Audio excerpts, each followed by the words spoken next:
Em Oslo, na Noruega, fizeram uma empresa, se não me engano é mineradora, uma empresa que tem filial na África do Sul, fez uma festa de fim de ano, uma festa de Natal agora para reunir os, os, ah, os funcionários. A Noruega está com a situação relativamente controlada, só agora que ela tem uma crescida muito súbita de casos, e vocês já vão imaginar o porquê, mas com a situação relativamente controlada, muita gente vacinada, a empresa se sentiu à vontade de reunir os funcionários. A condição para entrar na festa tem que ter teste negativo e 2 doses de vacina. Condição para entrar na festa. Porque aí todo mundo pode ficar sem máscara, num ambiente fechado, sem muito estresse, porque está todo mundo vacinado e testado. 120 pessoas nessa festa, com teste negativo, com 2 doses de vacina, 60 delas saíram com Covid. E agora, sequenciando as pessoas, eles estão descobrindo que 2 participantes tinham voltado da África do Sul, um deles pelo menos estava com a Omicron e pelo menos outras 50 e tantas pessoas pegaram o vírus lá dentro. Essa pessoa estava na janela em que ela tem o vírus, mas ele ainda não aparece no teste.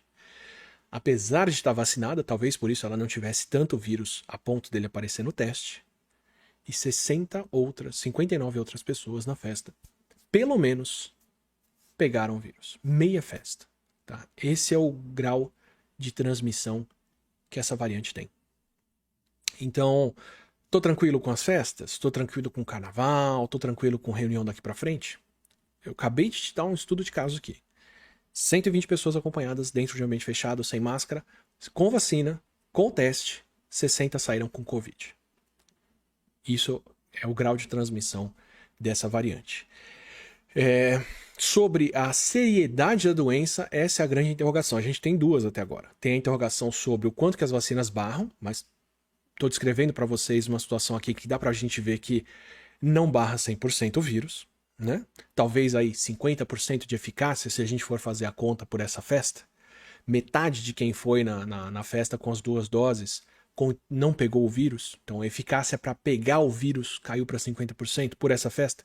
Isso não é indicativo de nada, essa festa era com pessoas novas, ativamente trabalhando, fazendo outras coisas, então isso não é indicativo de população nem nada, mas já dá pra gente um índice de que essa eficácia da vacina deve ter caído frente à Omicron, que é tão mais transmissível assim. Então a gente pode esperar sim que algum baque na imunização por vacinas, ela dá muito mais, como eu já descrevi até aqui, na imunidade de curados. Esses testes estão andando, a gente vai ficar sabendo, mas vários casos registrados de viajantes levando a Omicron para outros países são de pessoas que foram vacinadas. Por isso, a OMS e os países europeus estão todos investindo agora em falar da vacinação para, no mínimo, dar uma imunidade protetora para as pessoas. Uma imunidade parcial ainda é protetora, é mais protetora do que nada. E por isso está todo mundo agora correndo para dar suas doses de reforço. Né? E a gente pode esperar esse tipo de corrida. Né? Se os fabricantes fizerem testes e falarem nossas vacinas funcionam sim, continuam protegendo, com 3 doses a eficácia é de tanto, o que vocês acham que vai acontecer? Os países europeus e Estados Unidos e Canadá vão falar ótimo, tá aqui mais vacinas para o continente africano para vocês se protegerem, ou vão ficar com essas vacinas para dar uma 3ª dose na população? Né? É o que a gente pode ver daí para frente. Isso sobre vacinas. E sobre o que a Omicron causa na saúde das pessoas. Até aqui a gente tem um sinal de que ela não causa grandes problemas. Não tem morte registrada pela Omicron em paciente nenhum até aqui. E não aumentou ainda tanto a hospitalização. Mas tem um grande viés aí, que é o que me preocupa e é o que eu peço para vocês ficarem atentos. Primeira coisa, como eu descrevi, na África do Sul, os casos estão concentrados nos mais novos. As crianças podem ficar mal, mas elas vão ficar muito menos mal do que os mais idosos. Não é o suficiente para eu estar tranquilo de circular com meu filho por aí, mas isso não vai aparecer em índice de mortalidade tão cedo. E a segunda coisa, que para mim é a mais preocupante, é a Omicron está crescendo tão rápido que a gente já consegue registrar essa onda de casos, mas ainda não deu tempo da situação de saúde dessas pessoas se resolver. Os casos começaram a crescer na província de Gauteng, que é uma província, ela é pequena geograficamente, mas tem muita população, é onde fica Joanesburgo, é onde ficam grandes cidades, até a capital.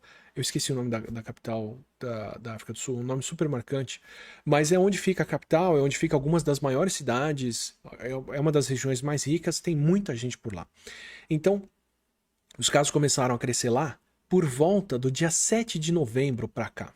O grande boom de casos que foi amostrado e que deu aquele gráfico de subida da Omicron com 70% das amostras com ela que eu mostrei na live anterior, foi por volta do dia 18 de novembro.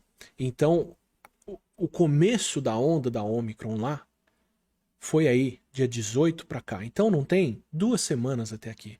Se vocês pensarem que para a gente registrar hospitalização e para tudo acontecer, as pessoas geralmente vão desenvolver os sintomas mais graves depois de 2 semanas, e elas vão precisar ficar aí 1 semana, 2, 3 no hospital para saírem bem, ou alguma parte, infelizmente, delas acabar morrendo, isso tem mais ou menos um mês e meio para começar a acontecer. Por isso que eu já falei para vocês em outras lives aqui que quando a gente registra um óbito, é sinal de que você já tem várias pessoas doentes há bastante tempo. Então, a Omicron até aqui cresceu tão rápido que a gente não conseguiu ver as hospitalizações que ela pode estar causando. A gente viu o flash de luz, mas o barulho, o trovão, ainda não chegou. Em Gauteng, que é onde os casos começaram a crescer primeiro na África do Sul, as hospitalizações voltaram a crescer e crescer mais do que elas cresceram em qualquer surto anterior de Covid até aqui. Então, eles tiveram a primeira onda, segunda onda, Delta, Omicron. É isso que está crescendo agora de hospitalização em Gauteng, apesar de ser uma população mais nova que está sendo infectada agora. Então, para toda a discussão que estão fazendo agora, nesse intervalinho de algumas semanas em que a gente não tem esse tipo de informação, de que talvez o vírus esteja perdendo a força dele, ele vai ficar mais leve, vai causar um resfriado e vai infectar todo mundo, lembra do seguinte: a transmissão da Covid acontece nos primeiros 5 dias, 7 dias, 8 dias. Na primeira semana e tanto do vírus. Depois de 4 dias, mais ou menos, que você teve contato com ele, até o 8º, 9º, 10º. Até a pessoa começar a ter sintomas e se recolher, ou por aí vai. Os sintomas da Covid graves, a falta de ar, o problema respiratório, as outras coisas, tendem a acontecer na segunda semana da doença ou dali para frente. Então você transmite o vírus numa hora e você fica mal em outra. Pro vírus que se transmitiu aqui, tanto faz o que aconteceu com você depois. Se a pessoa teve problema pulmonar, problema respiratório, foi parar na UTI, aconteceu isso, aquilo com ela, o vírus já foi embora.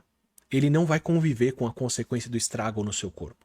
Ele não depende de você estar bem e circulando depois de 2 semanas para ser mais transmitido, porque a transmissão dele é no começo.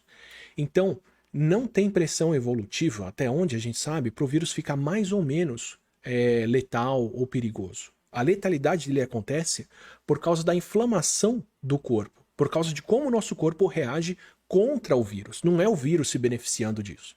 Então, eu, tendo trabalhado com evolução viral até aqui, tendo acompanhado outras doenças como HIV, ebola, dengue, zika, chikungunya e por aí vai, tendo a esperar que o vírus vai ficar mais ou menos letal se isso interferir na transmissão dele. E até onde a gente sabe, a transmissão da Covid acontece independente da transmissão do novo coronavírus, do SARS-CoV-2, acontece independente do que ele causa na Covid nas pessoas.